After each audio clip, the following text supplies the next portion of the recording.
Nella valle di Fondachelli Fantina, tra le montagne e il torrente, vive una leggenda antica, una storia che gli anziani raccontano ancora oggi, da generazione in generazione. Si dice che nel 1880 una grande alluvione distrusse quasi tutto. Un piccolo borgo sorto lungo gli argini del torrente venne completamente sepolto dal fango. Fu allora che apparve un angelo, disse agli abitanti: «Costruite una chiesa e io proteggerò per sempre la vostra valle». Ma la gente, stanca e disperata, pensava solo a ricostruire le proprie case. Nessuno lo ascoltò. Così l'angelo prese il sentiero che sale verso Marcazzo, con il volto triste, e si diresse verso la Portella di Tre Fontane.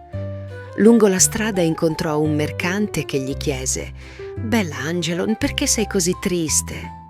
E l'angelo rispose: «Perché volevo aiutare, ma nessuno vuole ascoltarmi».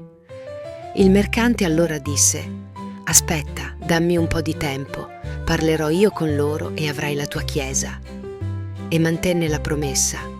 Poco a poco gli abitanti si riunirono, scelsero un luogo e le prime pietre di una bella chiesa furono posate.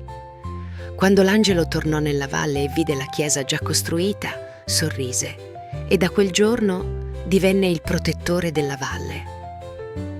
Da allora, ogni seconda domenica di luglio, la gente di Fondachelli Fantina festeggia il suo angelo.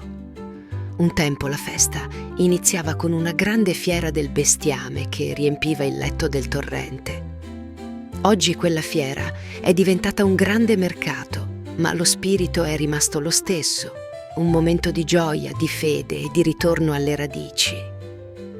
Un giorno in cui le famiglie tornano, da vicino o da lontano, per ricordare la promessa dell'angelo e il cuore della loro valle.